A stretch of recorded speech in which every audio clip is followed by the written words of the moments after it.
Poucas pessoas percebem o peso espiritual escondido por trás de uma agulha ou de um martelo. Mas e se eu te dissesse que antes de levantar um altar, Deus chamou costureiros? Sim, antes da arca vieram os bordados, antes do incenso vieram os desenhos em ouro, antes da nuvem de glória vieram homens simples, cheios do Espírito, com olhos atentos e mãos rendidas. A maioria lê Êxodo e corre para as pragas, ou para o Mar Vermelho, mas ignora o capítulo mais silencioso e talvez o mais santo, a construção do tabernáculo. Um templo que não era fixo, um altar que caminhava e que foi costurado por artistas anônimos, mas conhecidos no céu. Talvez você também ache que o que faz no dia a dia é comum, mas este vídeo vai te mostrar que há dons escondidos que foram ungidos antes mesmo da primeira profecia. E se o que você faz com as mãos for na verdade um ato de adoração, Bezalel e Aholiabe foram os primeiros homens que a Bíblia registra como cheios do Espírito de Deus, mas não para pregar, nem para profetizar. Eles foram ungidos para cortar madeira, moldar metais, bordar panos. Suas mãos não apenas trabalhavam, elas oravam em silêncio, como se cada fio costurado fosse uma linha entre o céu e a terra. E isso muda tudo, porque revela que Deus não unge apenas palavras, Ele unge gestos. Antes que alguém falasse em línguas, o Espírito já havia descido sobre quem sabia esculpir uma pedra com reverência. Enquanto Moisés recebia leis no Sinai, Bezalel recebia visões na alma, medidas, cores, formas. Tudo vinha de cima. Era como se o Criador soprasse dentro dele e o artesão apenas obedecesse sem questionar. Não era talento, era presença. A unção que Bezalel carregava era prática. Ele sabia onde cortar, como ajustar, quando parar. E isso vinha do Espírito. Há dons que não brilham nos púlpitos, mas sustentam o reino em silêncio. Deus escolheu um artista e não um sacerdote para desenhar sua morada. Isso nos ensina algo profundo. O sagrado não depende do altar, mas do coração que obedece. Quantos hoje rejeitam os próprios dons manuais, achando que não são espirituais o suficiente? Mas se Deus consagrou mãos humanas para fazer cortinas e colunas, por que você duvida que Ele pode usar as suas para algo eterno?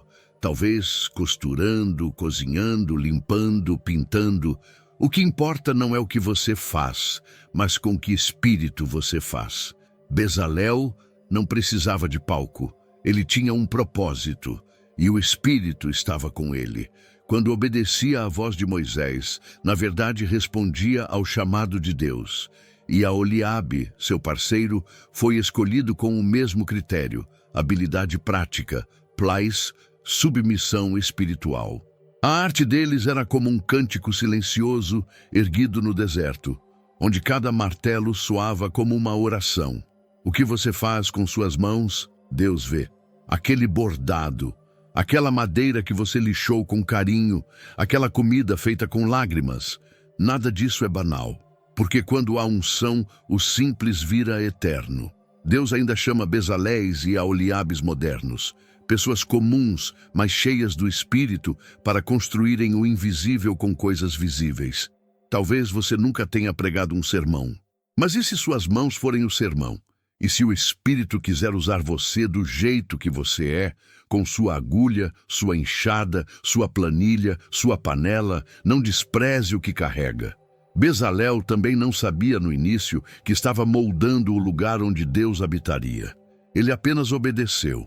E é aí que tudo começa, na obediência silenciosa, no gesto humilde, na entrega invisível. Porque Deus não procura o mais eloquente, procura o mais disponível. E quando encontra alguém que ouve e faz, mesmo sem entender tudo, Ele enche com seu espírito. Mas o que aconteceria quando muitos se unissem, cada um com sua habilidade? O deserto começaria a cantar. Eles vieram de diferentes tribos, com diferentes dons. Uns sabiam bordar, outros sabiam talhar madeira. Alguns dominavam o fogo para moldar metais.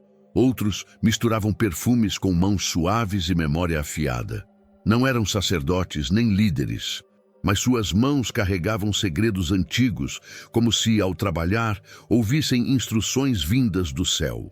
No meio do deserto, onde só havia calor, poeira e silêncio, Deus reuniu artistas, não para entreter, mas para santificar. A agulha do tecelão se tornou espada contra o caos. O cinzel do carpinteiro virou vara de autoridade. Cada ferramenta, quando consagrada, se transforma em arma espiritual. É curioso como Deus escolheu o deserto, esse lugar de escassez, para despertar um exército de beleza. Ele podia ter mandado construir o tabernáculo em Canaã, na terra prometida. Mas não, preferiu o lugar onde tudo parece morrer para mostrar que até na areia seca pode florescer adoração. Se Deus pode fazer isso com madeira e linho, imagine o que pode fazer com sua dor. Aqueles homens e mulheres não construíam um projeto qualquer. Eles não estavam apenas trabalhando, estavam preparando uma morada para o Deus que caminhava com eles. O barro, o ouro, o óleo e o tecido, tudo era tratado como se fosse parte do próprio corpo de Israel. Não era mais matéria, era mistério. O deserto revela quem somos. Não há palco, não há plateia, só há Deus. E ali, sem distrações, surgem os verdadeiros artistas do reino. Não aqueles que querem aplausos, mas os que querem tocar o eterno. Quem suporta o silêncio de Deus sem parar de obedecer, esse já entendeu o que significa servir. Se hoje você sente que está no deserto, talvez seja porque Deus está te convocando a criar com Ele. Não para fazer algo bonito, mas para fazer algo eterno. O mundo pode não ver, os outros podem achar comum, mas Deus vê a obra oculta. E quem trabalha para o invisível nunca trabalha em vão. Esses artistas do tabernáculo formaram um verdadeiro exército espiritual, mas sem espadas. Suas armas eram agulhas, essências, martelos e tinta. O que os unia? Um só espírito, um só chamado: tornar visível a presença de Deus. Cada detalhe tinha uma instrução, cada dobra um significado. Era arte com propósito. Enquanto os inimigos se armavam com lanças, Israel se armava com rendas. Enquanto os reinos construíam fortalezas, Deus mandava erguer uma tenda. E isso nos ensina algo precioso. A verdadeira força do povo de Deus está na obediência silenciosa, na arte consagrada e no perfume da entrega. Mas o que havia dentro dessa tenda que a tornava tão sagrada? Você já se sentiu perdido, desconectado de quem realmente é? E sem saber qual o plano de Deus para a sua vida? A verdade é que você não está aqui por acaso. Deus tem um propósito para você, e eu quero te ajudar a descobri-lo. Por isso, criei 3 e-books que vão transformar sua jornada com Deus. Clique no link no comentário fixado e comece sua transformação agora. À primeira vista, era só uma tenda no meio do deserto, feita de linho, madeira e ouro. Mas quem olhasse com olhos espirituais, veria um mapa do céu. O tabernáculo não era um abrigo, era um espelho. Nele, Deus desenhou a jornada da alma, do mundo visível ao trono invisível, do pó ao espírito. 3 áreas o compunham: o átrio, o lugar santo e o santo dos santos. Assim como o ser humano é corpo, alma e espírito. O átrio recebia o sacrifício. O santo continha o incenso, a mesa e a luz, e o santo dos santos guardava o trono, a arca, a presença. Era como se Deus dissesse: entre, mas entre em ordem. A criação também ecoava ali. O candelabro de 7 braços apontava para os 7 dias. A cortina de púrpura falava do céu, as peles de animais, do sacrifício no Éden. Era como se tudo que foi feito em Gênesis estivesse costurado ali, entre linhas douradas e véus espessos. O passado da humanidade cabia em um templo móvel. Mas havia mais. A própria cruz já estava anunciada na planta da tenda. Quem visse de cima enxergaria uma cruz formada pelos móveis sagrados. Desde a porta até o propiciatório, o caminho era uma linha reta de entrega. O sangue que começava no altar terminava na arca, e essa jornada falava de redenção. O tabernáculo era um coração aberto, e cada parte dele representava uma parte nossa: os pés que entram, as mãos que adoram, os olhos que buscam, o peito que se derrama. Deus não queria apenas uma morada entre tendas, queria fazer morada no interior de um povo, e tudo começava ali, entre as cortinas. Talvez por isso muitos não compreendessem sua beleza. Era simples por fora, mas glorioso por dentro, como as almas curadas por Deus. Ainda hoje, há pessoas que parecem frágeis por fora, mas guardam um santo dos santos em silêncio. E quem vive assim, carrega o céu no peito. Cada cor do tecido falava, cada medida tinha sentido, até o silêncio do véu era mensagem. Deus não desperdiça nada, e se Ele usou costuras para ensinar sobre o reino, quem somos nós para ignorar os detalhes da vida? Há lições divinas, até no modo como as dobras da dor se alinham no tempo. A tenda era mais do que um abrigo, era uma revelação em forma de pano, e quem a atravessava não voltava o mesmo. Mas se o tecido guardava mistérios e o véu escondia a glória, o que sustentava tudo aquilo? Eram pilares, pilares simples, mas o que eles sustentavam era invisível. A estrutura do tabernáculo era feita com madeira de acácia, uma árvore do deserto, resistente, tortuosa, comum, mas nas mãos de Deus o comum vira sagrado. Aqueles pilares fincados na areia sustentavam não só o tecido, sustentavam o mistério. Aquilo que os olhos não viam era justamente o que mais pesava. Cada poste, cada encaixe era símbolo de algo eterno. Eles não apenas mantinham a tenda em pé, eles afirmavam no deserto que Deus estava ali. E isso é poderoso, porque mesmo quando o povo duvidava, os pilares permaneciam, como sentinelas silenciosos dizendo: a presença ainda está aqui. A madeira era envolta de ouro, a simplicidade coberta pela glória. Uma metáfora viva do que Deus faz conosco. Ele pega nossas fraquezas, molda com paciência e depois reveste com sua presença. Não importa se o que há por dentro é pó. Quando o céu cobre, até o pó resplandece. Esses pilares tinham bases de prata, símbolo de redenção. Isso nos ensina que tudo que se sustenta espiritualmente precisa ter fundamento no sangue e no pacto. Não é a estética que segura, é o preço pago. E cada vez que o povo via esses pilares, era lembrado: fomos resgatados, não somos mais escravos. Quantos hoje tentam sustentar sua fé com argumentos humanos, mas desabam no primeiro vento? Talvez falte base. Talvez o pilar seja bonito, mas esteja solto. O tabernáculo nos mostra que o invisível, a presença, a glória, o favor, precisa de sustentação sólida. Não se trata de aparência, trata-se de alicerce. Os pilares não se destacavam. Eram muitos, eram discretos, mas sem eles tudo ruía. E assim também é no corpo de Cristo. Há pessoas que ninguém vê, mas que sustentam tudo em oração, jejum, fidelidade. São colunas vivas, firmadas na areia, mas sustentadas pelo Espírito. Imagine a noite no deserto, tudo em silêncio. Só o vento e o farfalhar dos tecidos da tenda, e lá estavam eles, firmes, apontando para cima, suportando não apenas panos, mas segredos. Cada um deles dizia: aqui é lugar de glória. E mesmo que ninguém visse, os anjos sabiam. Mas se esses pilares sustentavam o sagrado, por que não tinham pregos? Como algo tão santo podia ser erguido sem martelo, sem cimento, sem estrutura fixa?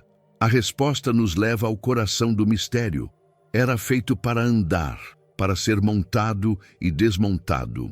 Um templo que caminhava. O tabernáculo era diferente de tudo o que já se construiu. Não havia cimento, tijolos ou pregos, apenas cordas, encaixes e mãos obedientes. Era uma estrutura móvel, como se dissesse ao povo: Deus não está preso a um lugar. Ele caminha com vocês. E essa verdade, mesmo hoje, ainda nos assombra. Cada vez que o povo se movia no deserto, desmontava-se o templo, e cada peça era embalada com cuidado, como se fosse o próprio corpo de Deus. Nada era jogado, nada era carregado de qualquer jeito. Havia ordem, havia respeito. Era como embalar um segredo sagrado. As cordas seguravam tudo, invisíveis à distância, mas indispensáveis de perto. Assim também é a obediência. Não chama a atenção, mas é o que sustenta a presença. Se Deus exigiu tanto detalhe nos nós, nas voltas, nos encaixes, é porque, espiritualmente, Ele quer que aprendamos a amar até o processo. Hoje, muitos querem a glória, mas não o esforço. Querem o altar, mas não querem carregar a tenda. Mas o tabernáculo nos ensina: quem ama a presença serve com alegria, mesmo quando ninguém vê. O mover de Deus não é para os vaidosos, mas para os obedientes. O povo andava e o templo andava com eles. E isso era profético, porque anunciava o Messias que viria habitar entre nós. Não em palácios, mas em carne.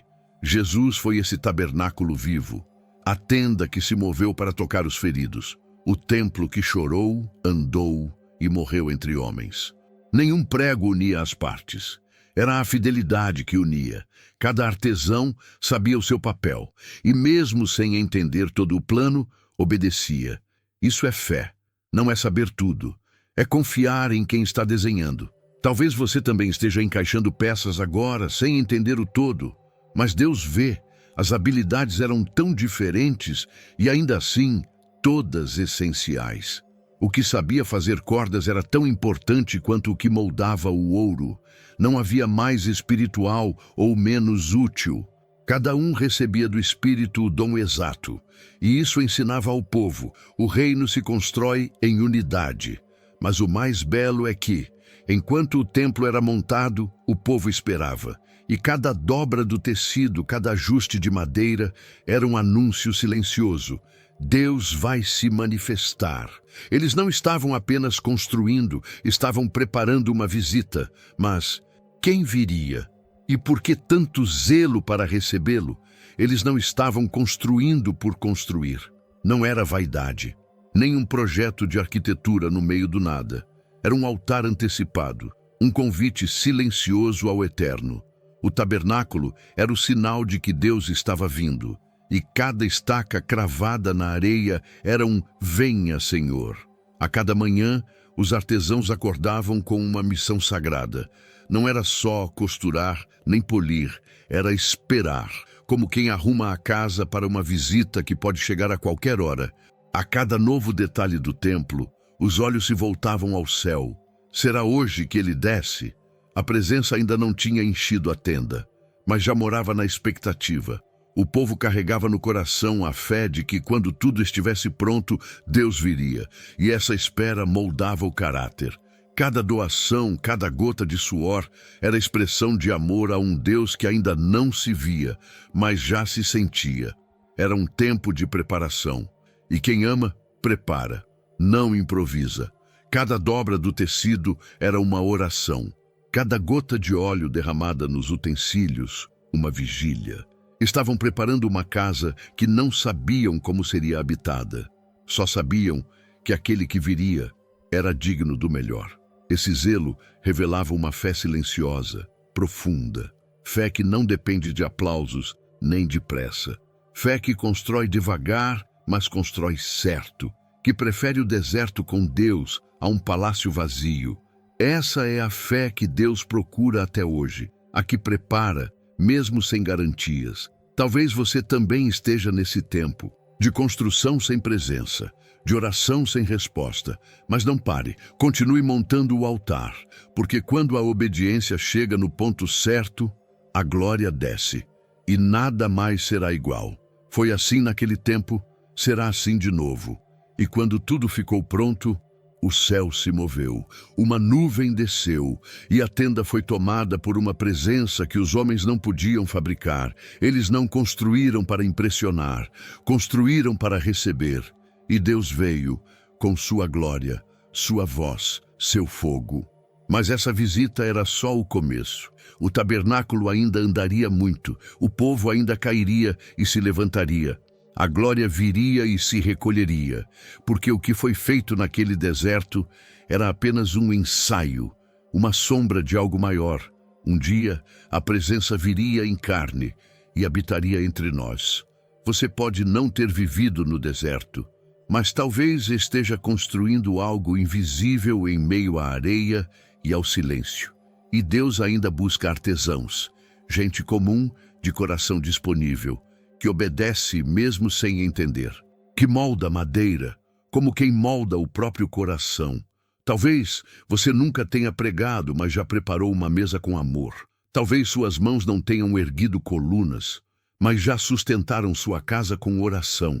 Então eu te pergunto, o que você está construindo com suas mãos hoje? Está fazendo por medo ou por fé? Está obedecendo o modelo de Deus ou improvisando no cansaço?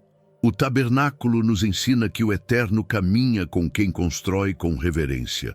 Por isso, te convido, se ainda respira, Deus ainda pode usar você. Se esse vídeo tocou seu coração, se inscreva no canal, ative as notificações e continue mergulhando em revelações que despertam o espírito.